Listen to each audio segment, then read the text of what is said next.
আসসালামু আলাইকুম ওয়া রাহমাতুল্লাহি ওয়া বারাকাতুহু। আপনি কি জানেন আল্লাহ তাআলা কোরআনে নিজের ইবাদতের উপরে কার কথা বলেছেন? হ্যাঁ, মা-বাবার কথা। আজকে আমি আপনাদের সামনে মাতা-পিতার ১৪ টি হক তুলে ধরব। এটা প্রত্যেকটা সন্তানের জানা এবং মানা জরুরি। আসসালামু আলাইকুম ওয়া রাহমাতুল্লাহ। মাতা-পিতার হক ১৪টি। জীবিত অবস্থায় ৭টি।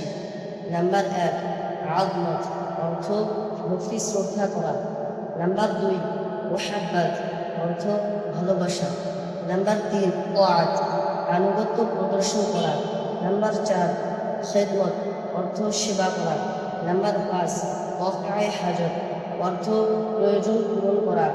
নাম্বার ৬, ফিকরে রাহাত অর্থ আরাম আয়েশের চিন্তা ফিকির করা। নাম্বার ৭, গাহগাহ পুঁজি মুলাকাত ও জিয়ারত অর্থ তাদের সাথে মাঝে মাঝে দেখা সাক্ষাৎ করা। মৃত অবস্থায় ৭টি। নাম্বার ১, দোয়া-ই মাগফিরাত মাগফিরাতের দোয়া করা। নাম্বার ২, মিসানে সওয়াবের দোয়া অর্থ নফল ইবাদতের সওয়াব মিসানি করা। নাম্বার ৩, ইকরামে আহবাব ও আহলে কারাবাত অর্থ তাহাদের বন্ধু বান্ধব ও আত্মীয় স্বজনদেরকে সম্মান করা। নাম্বার ৪, ইয়ানতে আহবাব ও আহলে কারাবাত অর্থ তাহাদের বন্ধু বান্ধব ও আত্মীয় স্বজনদেরকে সাহায্য সহযোগিতা করা। নাম্বার ৫, আদায়ে দায়ী ও আমানত অর্থ ঋণ ও আমানত আদায় করা।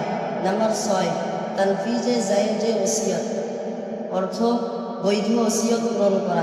নাম্বার ৭, গাহগাহ মুমকিন কবর কি জিয়ারত অর্থ মাঝে মাঝে তাদের কবর জিয়ারত করা।